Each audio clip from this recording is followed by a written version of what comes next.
Welcome back to 90 Feet Away. As you know, we're at Game on 13, so if you hear some baseballs being hit in the background, that's just normally what we do here. Don't worry, there are no bombs going off. I have told you several times that this podcast is not just about baseball, softball. I want to touch on so many different subjects that we deal with on a daily basis. And today I'm joined by an incredible athlete who has nothing to do with baseball and softball. I met this young lady. She's the most unassuming young lady I've ever met in my life. She used to work out here at my facility when she was spending a lot of time in New York. One day, she came in just to say good morning and pet my dog, Samson, who's the coolest animal on the planet. And we were just talking and you know, what'd you do this weekend? And I said, I went upstate, did some fun stuff with my kids. After talking to her about what I did this weekend, I said, hey, what'd you do? And she said, oh, I was just playing tennis in Queens. I go, tennis in Queens? She goes, yeah, USTA. Today I have the honor and privilege of welcoming one of my favorite people in this world, Jamie Loeb. Jamie, live from Slovenia, thank you for spending some time with us today. Thank you, Eric. Thank you for that grand introduction. It is a pleasure to be joining you from all the way from Slovenia. So this is so crazy for me as I've gotten to know you and really fall in love with you and the person and your journey. I want to start with the girl next door, the local Ossining kid who started, messing around probably at Club Fit or one of the local places, learning tennis and learning how to fall in love with tennis, and how that girl from Ossining ends up in Slovenia. How did your journey start, James? Well, buckle up. It's a wild story. I'll try to keep it brief, but I started playing tennis when I was 3 years old at Club Fit. Youngest of four. All my siblings played. My mom played, and they all actually took lessons at Club Fit. And honestly, I was playing tennis before I could even walk. My brothers put me on the ping pong table and got that hand-eye coordination going from a young age. And I am now 29 years old.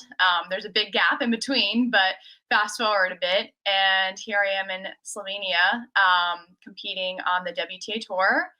And I'm playing a tournament on Sunday here, and I've been on the tour since I was 20. So the past 9 years have been grinding it out. But yeah, I went from this little girl that just didn't have a care in the world and, fell in love with this sport to making it my career, my passion, and my profession, and has led me to some really cool and unique places. You start out at Briarcliff. You go to Ossining High School. I don't know that, Ossining High School is known for their tennis players other than the Loeb family. At what point did you really, or your family really think you were special? And then what? Like, what happens from Club Fit? What happens from Ossining into, the juniors? And how does that kind of start for you? Yeah, so my sister actually won the state championship 3 times. For Ossining High School, and I won it once my sophomore year. So the Loebs have been dominant, in the Ossining tennis, record books. I think, from a young age, definitely had some talent, and, I played my first tournament when I was 8 years old. Made a lot of sacrifices as a young kid too, just on weekends, I was playing tournaments, missing sleepovers, missing birthday parties. And I knew it was a commitment, and I knew I had something special. And my parents saw that. My coach at the time saw that. And, we actually made a decision after my sophomore year in high school, in Ossining High School, to do online school. so I can travel more. And that was a tough decision because as a teenager, figuring out your social life and your friends, like I already was making sacrifices, but I knew I wanted to take my tennis to the next level and travel more and travel internationally. So that was the best decision for me and for my tennis. So I made that sacrifice. I was actually doing a lot of my training up in Brewster. So my mom would drive me every day to practice at the Hard Scrabble Club, actually. And until I was like 14. And then I started training at the USTA in Queens for, I believe, a year. And then when I was around 15, 16, I started training at the John McEnroe Tennis Academy at Randall's Island. So once again, a lot of commuting and commitment, from my parents to do this and be able to do this and give me this opportunity to, get my tennis to the next level. And then I had the option to turn pro at 18. But as a family, we came together and, we all believe in education and thought that it was right for me to go to school for at least a year. And I ended up going to the University of North Carolina, the best decision of my life. And I played 2 years there, won the NCAA singles championship my sophomore year, and then started my professional career when I was 20 years old. You and the amount of energy you have, you jumped like way beyond. I wasn't even up to that yet, Jamie Loeb, but I love you. We are homeschooled. We talk a lot about mental health. You spoke about something that hits so hard, and I believe especially for young women, the sacrifice. And I'm not even talking about being a professional yet. We'll talk about that later. The sacrifice of giving up a social life, giving up parties, giving up sleepovers to make sure that I was sleeping and recovering and eating correctly because you had goals. You had goals and aspirations of doing something special. How did the recruiting process go for you? See, I know nothing about the recruiting in tennis. I could tell you everything about baseball, softball, but how did that go, and how did you end up being a UNC Tar Heel kid? Yeah, I think once again, from a young age, I've always been driven and passionate and disciplined, and I was okay with those sacrifices, but it has to come from the kid, and it really can't come from the parents. And I think once my parents saw that I was willing to make these sacrifices and do online school, they're like, okay, but I was never forced to do it, and I'm glad I made those choices. And looking back, those were the right decisions for me. And yeah, tennis is different than baseball. But I will say I did get recruiting letters. I remember starting in middle school, actually. Sometimes I would get handwritten notes from colleges. I remember one exactly. I think it was in like science class or something. And they like brought me a letter from like UCLA. I don't know why it was sent to my school. I don't know how it got there, but I did get offers from all over the country. I was a top player from the 12 and under, 14 and under, 16 and under, 18 and under, throughout my entire junior career. So that definitely helped me. And a lot of the tournaments I was playing, the national level events, you get seen by the coaches. So I did have a lot of options. I personally didn't want to go too far away from home. I didn't want to be on the West Coast. So I ruled out, Stanford, UCLA, USC, Cal. I just didn't want to be that far away.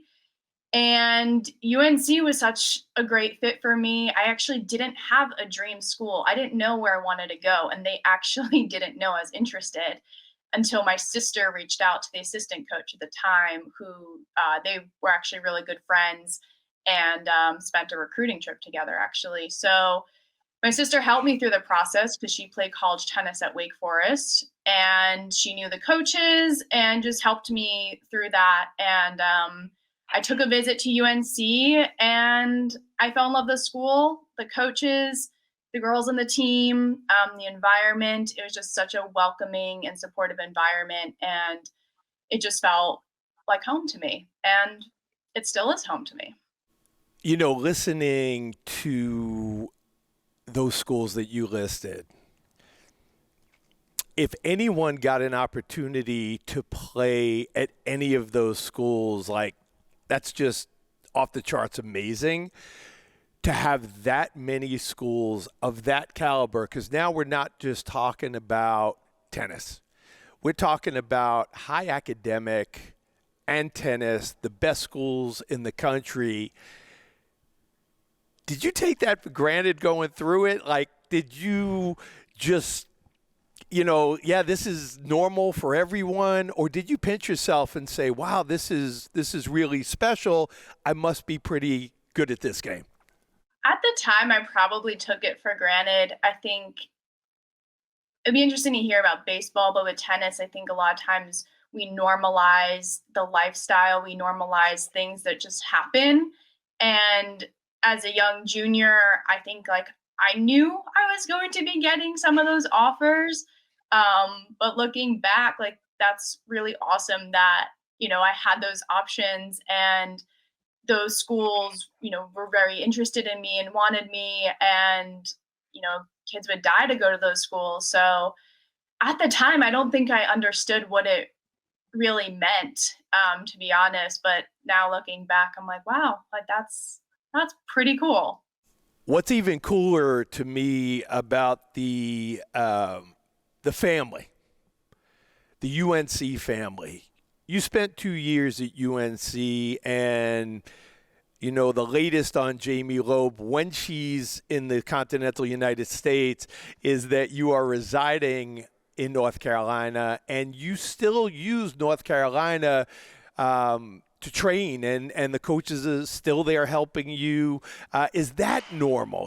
Again, I think in baseball and softball, they love hearing from alumni, but it's not the type of thing where athletes go back to train and they feel welcomed by the entire staff there. Is that normal, Jane? I don't think it is. Maybe a little bit more with tennis, but I think it just speaks to the relationships that I've built at Carolina and the people there, and just how supportive they've been with me throughout my career, from when I stepped foot on campus to now being on tour. And I can basically pick up where I left off. I have spoken to other players on tour that have gone to college, and I really do think my experience is very unique because I haven't found anyone that has had this much attachment to their university after all these years. And yeah, I am residing there. I'm, working with the coaches and hitting with the men's team and women's team when I'm in town. And I can literally just show up and work out in the athletic gym. And I know there's still so many familiar faces where for me, it's nostalgic, but it's like, I don't know. It's like I'm picking up where I left off. But yeah, I'm very grateful to have that opportunity and to have just incredible resources and facilities at UNC, because not all colleges have that. And yeah, it is really special. So I'm grateful for that. Well, it's special. You're special.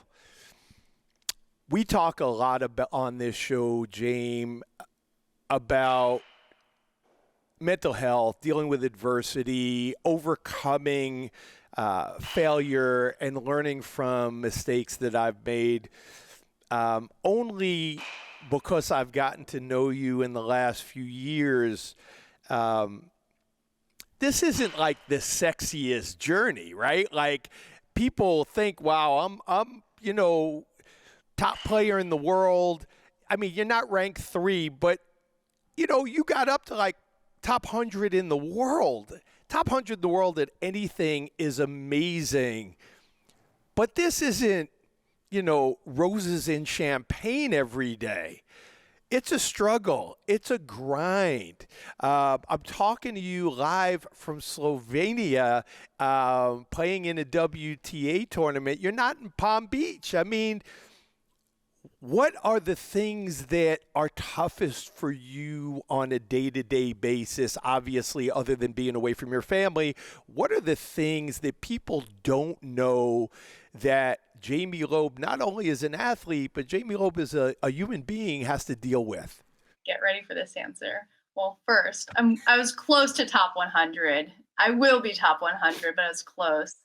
And the tournament in Slovenia is an ITF, which this is the tricky part with tennis. We have WTA, ITF it's counted for the same ranking system, but you would think of WTA as like major leagues and ITF as minor leagues, or even sometimes well below that. But yeah, it's not all rainbows and butterflies. For example, yesterday I took an 8-hour bus ride from Czech Republic to Slovenia, and two countries don't speak the language. It's a long journey. I have to figure out logistics. I'm constantly figuring out, okay, what is the most cost effective? What is the most convenient? And most of the time, those things don't go hand in hand. And while a lot of people might think that I have a travel agent and people sorting out my schedule and practices, I don't. I'm booking my flights. I'm booking my trips. I do have coaches I talk to about my schedule, but at the end of the day, I'm the one making it and seeing what I can afford, because another difference with tennis is that you have to pay for all your expenses and the prize money isn't great. So, also perspective, in Czech Republic last week, it was an ITF 75. 75 stands for the amount of points that the winner gets. I lost last round of qualifying. I lost first round of doubles, and I got 247 euros, which doesn't cover my hotel, my flight. You don't want to know how much that was.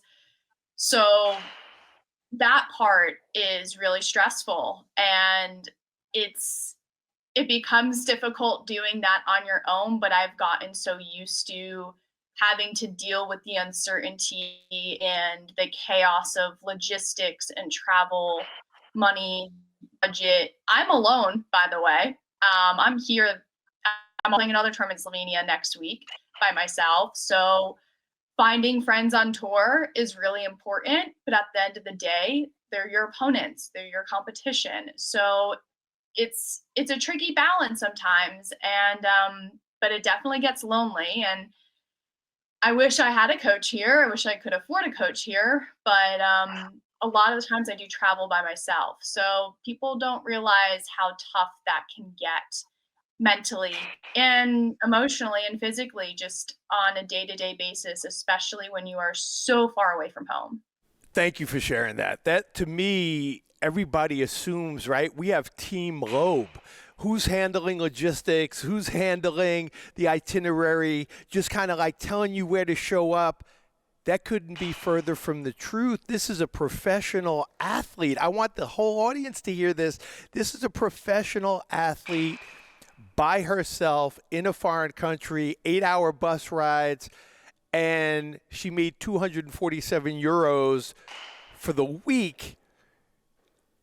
How do you keep positive, kid? Because at times, I mean, okay, like, you're doing well, and I played really, really well, but then I didn't qualify. And it's not just for you, the mental part of what did I do wrong in my game. Now you're also your own business manager, and I didn't make enough money. What's my budget like going forward and next trip? And how hard is it for you to grab some sponsors along the way? Because I have to assume that would take some of the pressure off of what you're doing on a daily basis. These are the things that people don't see behind the scenes, and it's tough. It is tough. Honestly, playing tennis is probably the easiest part out of all of this.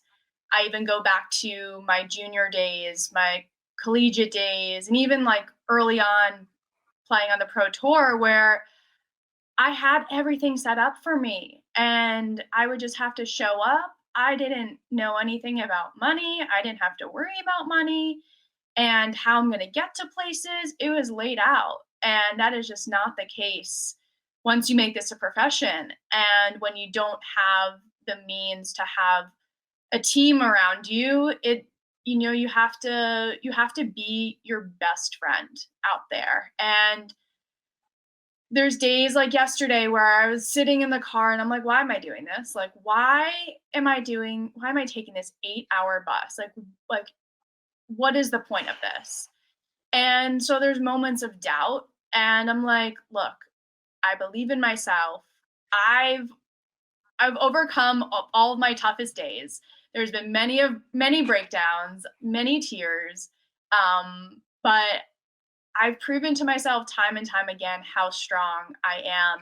And I very much have to lean on that and, really lean into myself and my trust and my abilities and my strength when I am by myself. And it is really hard thinking about money, but it's honestly a thought that crosses my mind pretty much every day. Like literally to the point where each meal that I'm eating, I'm like doing calculations and it's really hard to shut off the brain when you just don't have the resources. Like I don't have a sponsor at the moment.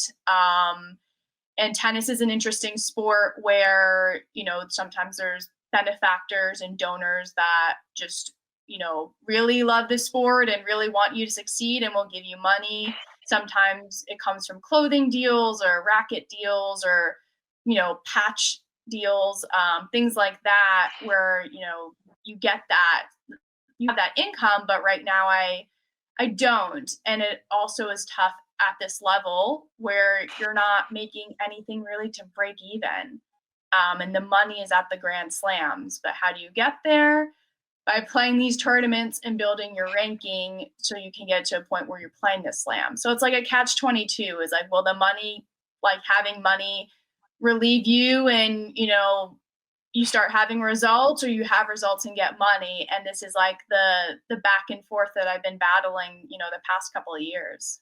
So first and foremost, James, I just want to say this to the audience. If there's anybody out there that wants to help Jamie, contact me at ericgameon13 at Gmail, and I will put you in contact because she's just an incredible young lady. For me, having coached at pretty good levels, what you deal with on a daily basis is really incredible to me. Even coaching in the Olympics, everything was pretty much done. All I had to do was set up a practice plan, figure out a lineup, but, like airfare and where we were staying, the Olympic Village, meals, all that stuff was done for us.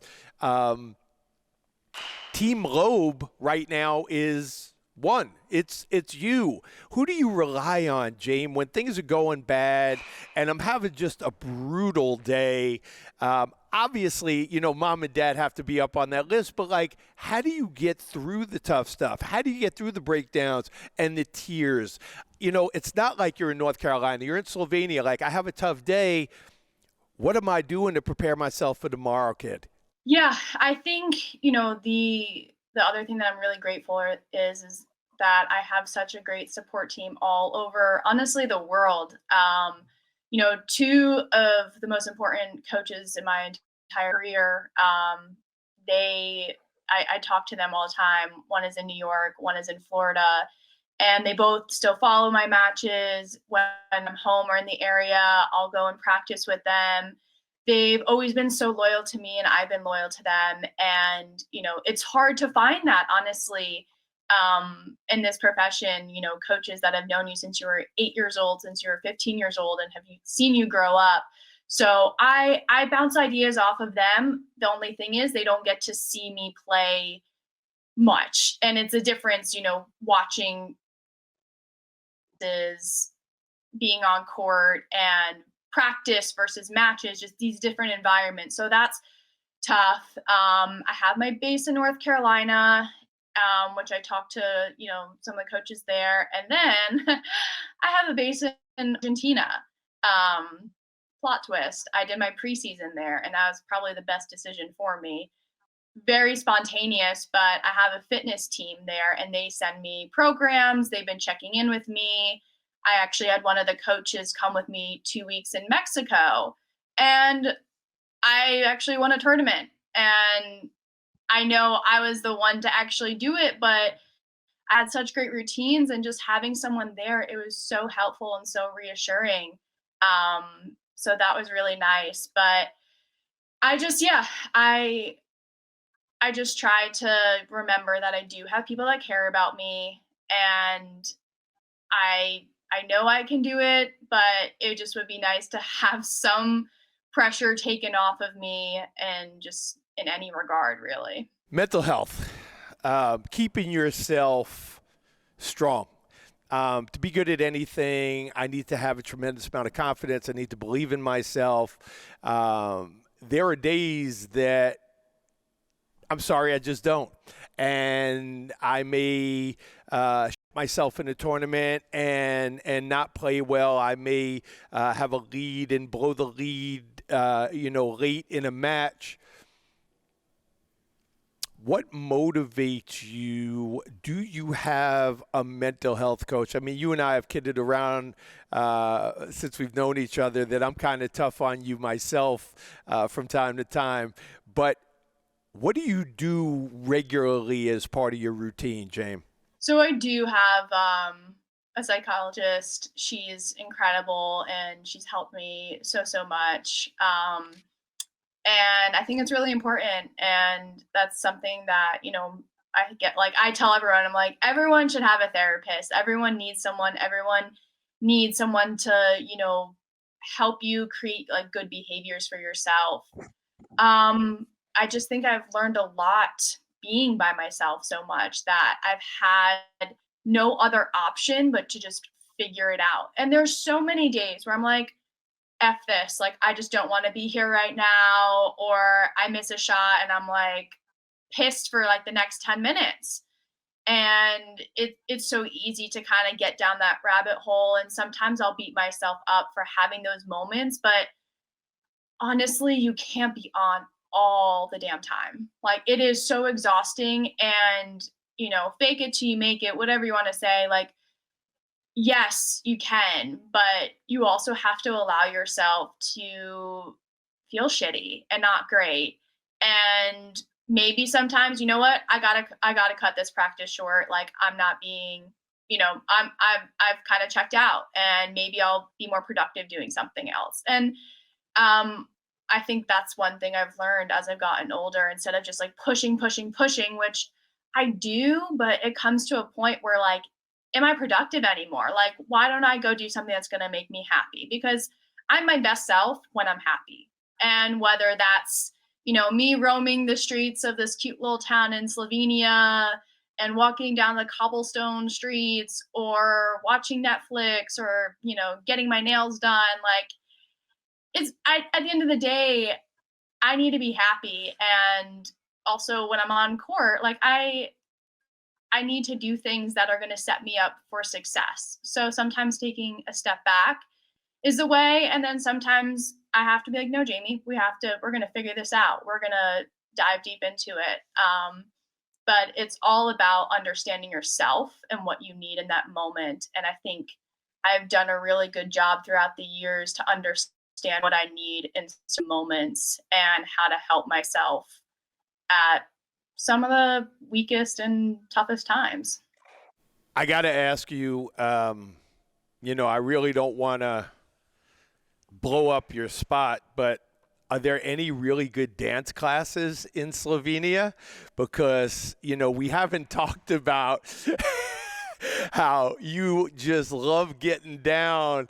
A lot of your downtime is spent in rando dance classes all over the world. Again, you're talking about, as a coach, yes, having fun, it's really important, but you're also expending a lot of energy getting through those classes. Is that really A, I like it, or B, it's just kind of to get my mind off other stuff? I cannot stop laughing. So dance, that is my happy place. And I was walking down the street today and I saw something for ballet, but I will not cross that line. I quit ballet when I was 5 years old. I love my hip hop classes. When I was in Argentina, I took tango. It's just like the one place where I don't judge myself. I'm not critical. I move my body. I honestly feel so confident. I know you always give me shit about, doing the stanky leg and twerking and all that, but it makes me happy. And I don't care about anything else. I don't care who else is there. Like I'm just doing my thing and I have so much fun. It is a passion of mine. In my next life, I'll be on Dancing with the Stars. But I'll let you know once I find a hip hop studio here in Slovenia. I may bust your chops a little bit, but truly it's such an incredible outlet for you because I do know how much you love it. The father and the coach in me gets worried when I see you getting down with your bad self that you're going to roll an ankle and not be able to play tennis.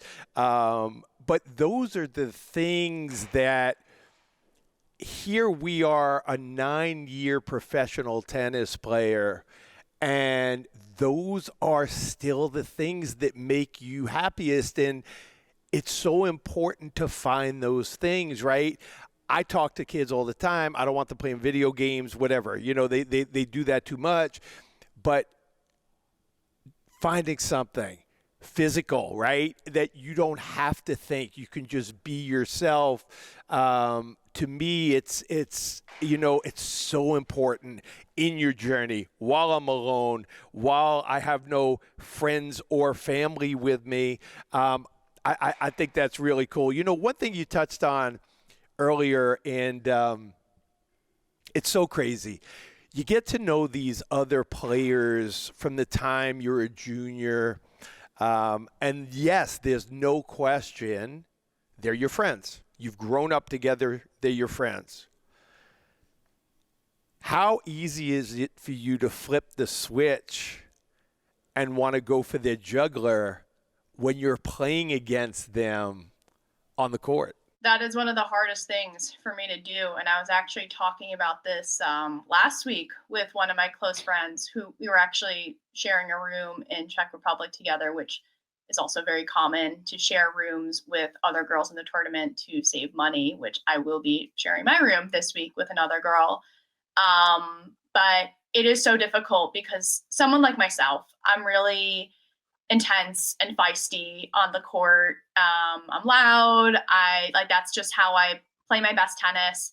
And it's tricky when you play someone that you're really close with because you don't want to come off as like a bitch. And on the women's side, it could also be a little bit like more personal. On the men's side, guys tend to just brush it off. So it is really tough. And I've had to do that many of times. And at the end of the day, I think as I've gotten older, I'm like, look, this is you and this is your career. This is their career. Like we all want to win. And unfortunately, you got to put the friendship aside and afterwards, hug it out and that's it. But it's so weird. It's so interesting. I think it's pretty unique with tennis because I don't think you really get that with any other sport. It's interesting, James. I've played, which is what put me in this position of full knee replacement, full hip replacement. And yes, I still plan to be playing next month when the season starts. But my best friends are my best friends. When we get on the field, I wish death upon his entire family. For me, it's the only way to compete and be a competitor. You talked about hugging it out. He's my best friend. I'm going to give you, for instance, a couple of years ago, playing baseball, I hit a line drive off the pitcher's ribs. The pitcher's one of my best friends. The next time up, he hit me with a pitch. We were both able to separate our friendship. And I'm telling you, we were on different teams. We drove to the field together, and we drove home together, which is kind of weird when you're not on the same team. But during the game, it's me or you. It's life or death. And if we are competing for the same piece of meat, I'm hungrier. That's pretty interesting. What is next for my 29-year-old bestie hanging out in Europe? How long are you staying out there? When are you coming home? How long does this journey take you? When do you decide, I want to make a living now, but differently? I want to be a coach. I want to help the next generation, because that's what happens to every athlete, right? I have learned so much, and I can now help the next generation. I can warn them. I can prepare them.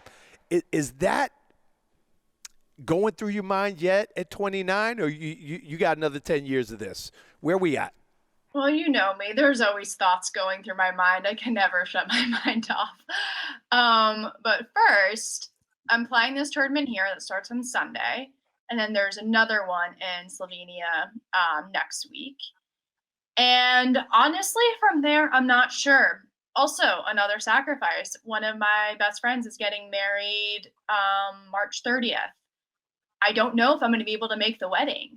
And like I tell most people, like, it just depends. Like, where are you going to be this week? It depends. It depends. And that's unfortunately like what it's coming down to. Like, I don't know if I'm going to be there.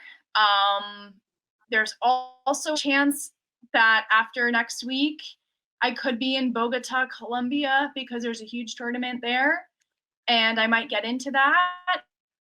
I mean, it's outdoor red clay altitude, and I'm in indoor cold hard court. So not really the best preparation, and I don't really know how that's going to go, but that's an option. So I can either, in a couple weeks, either be back in the US or in Colombia. I'll get back to you in a couple weeks on that. And then regarding, life after tennis and where I see myself, I think a lot of this depends on the financial resources, because if I'm still really struggling, it's not fun. It's not fun to do this when you're constantly, looking at expenses and, doing schedule A through Z, seeing what's the most cost effective, and it may not be the best for your career, or the travel. And, as I've gotten older, like, the travel becomes harder. It doesn't become any easier. So there's a lot of things I have to factor. I mean, as far as my talent, I know I have it and it's still there. Knock on wood, I've been feeling good physically for the past couple of years. That's been up and down, but since the summer, I've been feeling really good, and my body's allowed me to play, and I still have a lot left in the tank. So I don't have an exact expiration on my career, but like you said, I definitely want to help the younger generation. I do have a little bit of a consulting business that, like, I've kind of started, but I need kind of business help with that, to just help the younger generation kind of with the transitions from junior tennis to college tennis, and college tennis to professional tennis. Because I feel growing up, yes, I had my sister, but someone that has went through those stages, and having that female voice and female presence, I think, is really important. So I would definitely love to target younger girls and really help them through transition, because it's tough. I mean, I'm still figuring it out. I'm 29, and each day presents me with a different challenge. And just when I thought I've seen it all, an 8-hour bus ride, like, through 3 countries, I didn't think I'd be doing that. So yeah, I definitely have ambitions. I would love to do some commentating. I would love to coach at UNC. I think that'd be the only college coach I would ever coach at. Yeah, there's options. But right now, I still want to give it all on court and, make little Jamie proud. I've put so much time and effort into this sport, into this career that I know I have a lot more left. It would just be nice if some of these big stressors could just be alleviated in some ways. But it's pretty remarkable how I'm still having some success while battling through all this on a daily basis. It's remarkable to me that you are able to perform while handling everything else. One last time, I'm going to say if anyone is interested in getting involved with Jamie Loeb and helping her through her journey, contact me at ericgamon13@gmail.com. For me, I kind of feel like things don't happen by accident. Thrilled and blessed that you walked in my door here a few years ago and I got to know you. I love the time we get to share together, the DMing back and forth via, text or Instagram. I always wish you nothing but the very best in everything you do. You have a huge fan. Even though I'm not a great big tennis fan, I'm a big Jamie Loeb fan. And I truly, I watch everything you put up, and I try to follow all your tournaments, even these crazy ones out in Europe. But thank you for spending some time with me today. I love you. You know I love you. And to the audience, thank you for being here and spending some time on 90 Feet Away. Please go out, subscribe, tell your friends about it. Here we go. My first non-baseball softball guest through her incredible journey through tennis and life. And thank you for being here. We'll see you real soon.